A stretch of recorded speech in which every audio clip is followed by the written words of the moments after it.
Bienvenue pour ce nouveau tuto dans lequel je vais vous montrer comment coudre ces sacs à main. C'est un seul patron qui vient en 3 tailles différentes. Là, je vous montre la taille moyenne qui est celle qu'on va coudre aujourd'hui. À l'intérieur, vous avez une doublure avec une petite poche, des anneaux andés sur les côtés afin d'accrocher la sangle épaule que nous allons coudre ensemble. Pour le tissu, j'ai pris une toile en coton du rayon ameublement. Je l'ai acheté chez Tissuren au marché Saint-Pierre à Paris. Et les sangles viennent de chez Snapply qui est, à mon sens, une des meilleures adresses en ligne pour les fournitures de sacs. Et pour plus de détails sur les fournitures, passons maintenant aux différentes pièces du patron. Vous avez ici les pièces du patron découpées dans le tissu externe et dans la doublure également. Ici, on a les côtés, le dessous, l'avant et l'arrière. Ici, on a une sorte de mousse qui va venir rigidifier un petit peu les parois du sac pour que ça ait plus de tenue. Donc là, l'avant et l'arrière. Le dessous seulement, j'ai pas fait les côtés en mousse.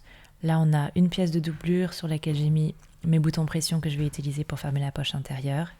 Des aimants pour fermer le sac. La sangle, 4 cm de large. Ici, on a des sortes d'embouts que j'ai acheté sur Snapply pour pouvoir attacher la sangle au mousqueton. Vous allez voir comment ça marche, je vais tout vous montrer. Et là, je voulais juste vous dire, n'oubliez pas de renforcer avec de l'entoilage l'endroit où les aimants vont être posés et aussi de marquer bien les milieux en pliant et en coupant partout où vous avez une ligne droite. La première chose qu'on va faire, ça va être d'ajouter cette mousse au tissu externe du sac, à l'avant, à l'arrière et au-dessous. Donc je vais venir épingler les 2 couches et ensuite je vais coudre les 2 couches ensemble dans la valeur couture.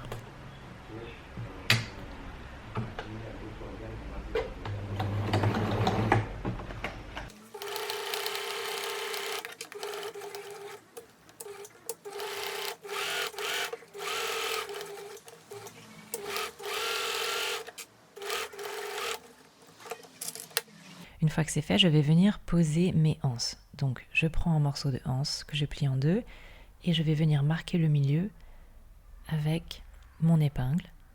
Puis je prends une règle et là je vais compter 5 ou 6 cm à partir du milieu et je vais poser des épingles. Je plie en 2 et je vais venir coudre proche du bord entre mes épingles.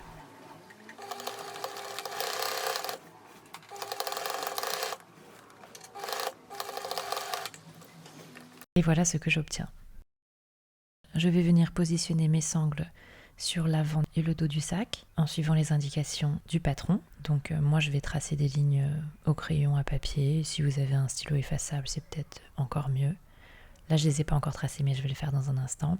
Une fois que c'est fait, vous positionnez donc les sangles, vous épinglez et vous allez venir coudre en n'allant pas jusqu'en haut mais en vous arrêtant à 4 cm du bord. Je fais des points d'arrêt et je reviens. Donc là, cette partie va être libre en haut, les 4 cm.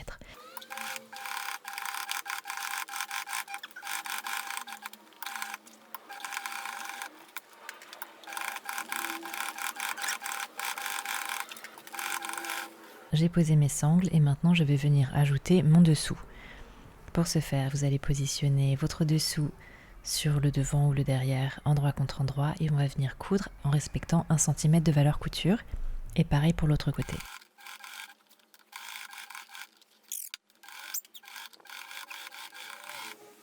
Une fois que mes coutures sont réalisées, voici ce que j'obtiens. Et maintenant, je vais venir surpiquer dans la valeur couture afin d'immobiliser les valeurs couture qui gigotent à l'intérieur.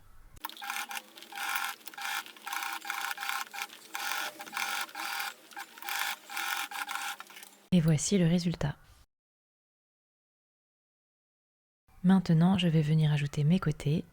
Donc, je prends ma partie côté qui n'a donc pas été renforcée avec de l'entoilage en mousse. Je viens le placer au centre de mon dessous, endroit contre endroit, et je vais épingler tout du long jusqu'en haut.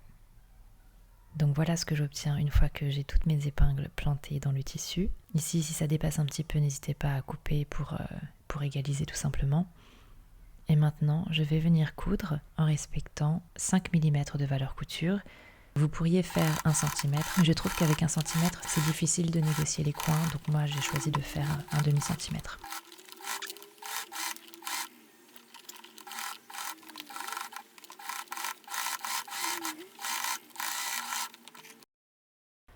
Voilà le résultat après avoir cousu seulement un côté, et maintenant je vais m'attaquer à l'autre côté.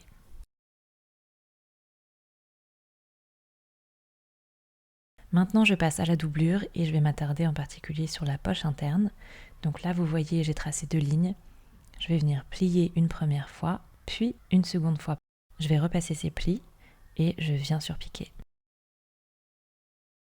Ensuite, je vais plier mes côtés ici sur 1 cm et je vais venir placer ma poche au centre sur ma doublure. Puis je viens coudre sur les côtés, en dessous dans la valeur couture et je remonte sur l'autre côté.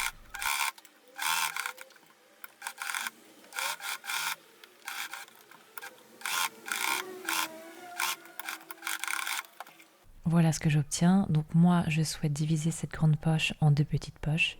Donc je vais tracer une ligne au milieu, puis je vais coudre en suivant cette ligne. Je vais maintenant poser des boutons pression au milieu de chaque poche. On n'oublie pas de renforcer au dos. Et voilà le résultat. Je les ai un peu posés salement et voilà avec quoi j'ai renforcé au dos. Vous auriez pu mettre de l'entoilage. Moi, j'ai mis 2 couches de tissu en plus. On va continuer avec la doublure. Je vais prendre le dessous de ma doublure que je vais poser endroit contre mon avant ou mon dos qui a la poche. Je viens coudre à 1 cm du bord. Ensuite, j'attrape la partie opposée et là, je ne vais pas coudre entièrement. Je vais coudre un petit tronçon de chaque côté avec des points d'arrêt et je vais laisser un espace vide au milieu qui sera ouvert et qui sera très utile tout à l'heure pour retourner le sac. Vous allez voir. Donc voilà ce que j'obtiens. Vous voyez le trou. J'ai surpiqué aussi le long de la couture qui n'a pas d'ouverture. Maintenant, je vais juste passer un petit coup de fer à repasser pour aplatir tout ça.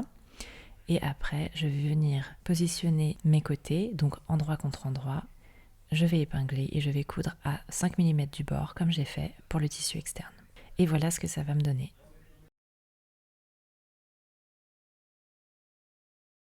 Maintenant, je vais venir réaliser les trous qui serviront pour poser les mains tout à l'heure.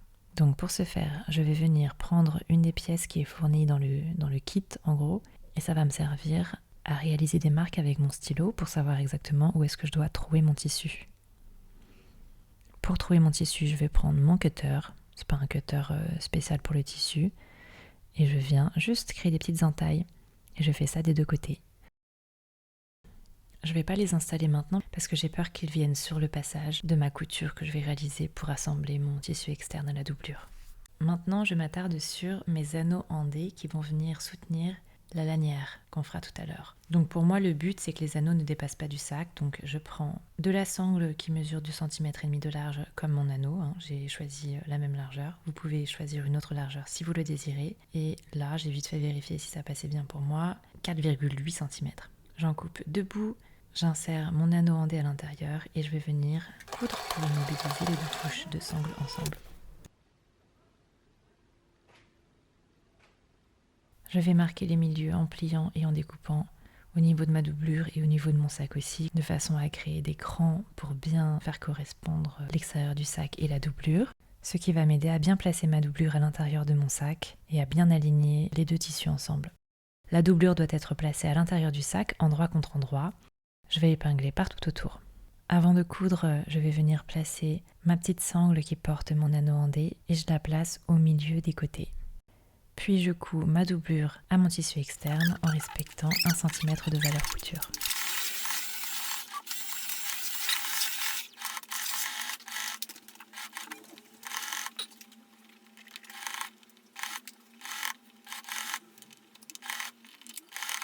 Voilà ce que ça donne. On peut voir la couture ici, à 1 cm du bord. Et maintenant, je vais utiliser le trou que j'ai laissé dans la doublure pour retourner le sac.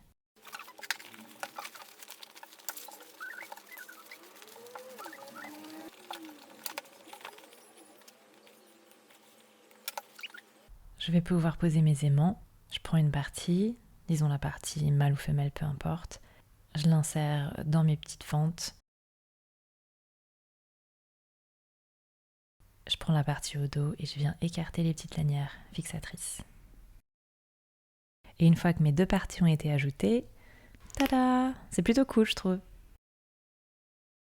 Maintenant, je vais venir fermer ma doublure. Vous pouvez coudre à la main si vous le voulez, ça va être discret. Mais moi, j'ai la flemme, donc je vais venir surpiquer ici. Ça va être visible, je vais le regretter, je sais, mais ça sera plus rapide.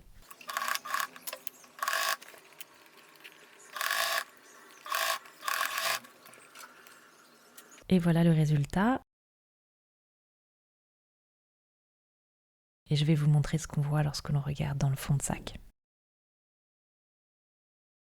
Voilà, le sac est presque terminé, il ne nous reste plus qu'à faire quelques petites finitions. Alors tout d'abord, ici je vais venir pincer mes coins et je vais venir coudre sur 3 cm.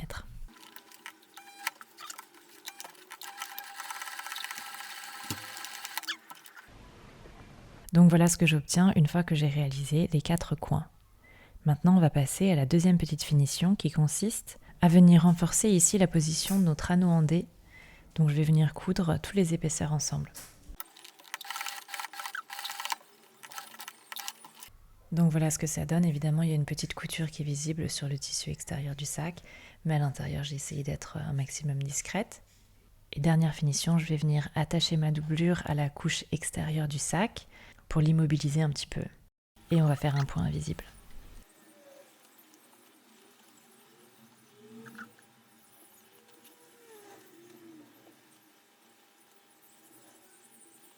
J'ai fini un côté.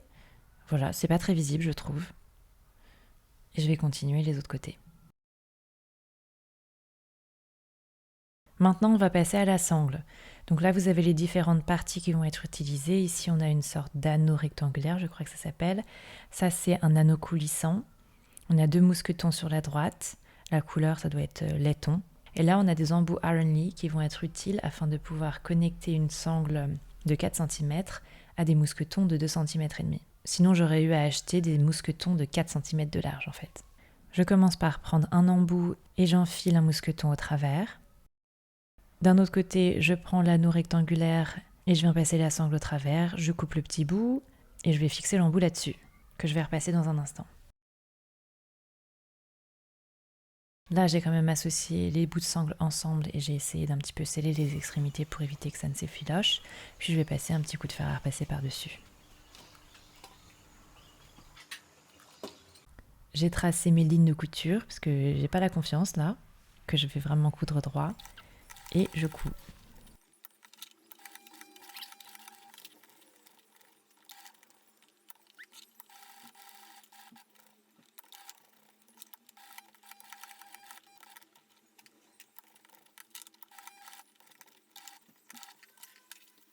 Et voilà ce que j'obtiens. Et maintenant on passe à l'autre partie de la sangle.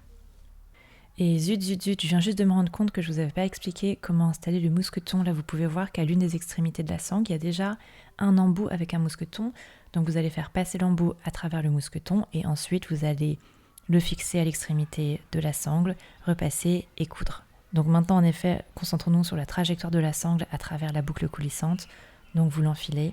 Ensuite, vous faites passer la sangle et repassez. Enfin, je vais vous laisser regarder les images parce que je pense qu'avec des mots, ça s'explique pas super bien.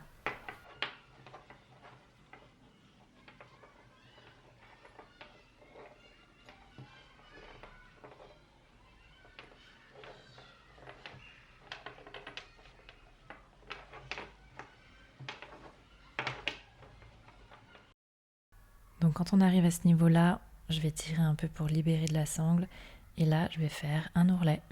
Puis je vais venir coudre.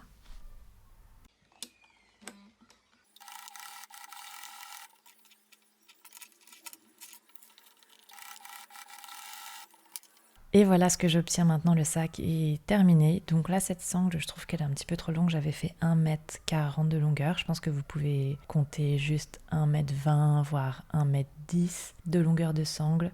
Je mesure 1,65 m, donc voilà, peut-être ça vous donne une référence. Si vous êtes plus grand, vous pouvez rajouter un petit peu de centimètres de sangle. Là, je vais rajouter une petite boucle. Je n'arriverai pas à la coudre avec la machine à coudre, donc je vais juste sceller les extrémités à la machine à coudre pour pas que ça s'effiloche, et ensuite je coudrai à la main. Et voilà ce que ça donne. Et le sac est terminé. Wouhou!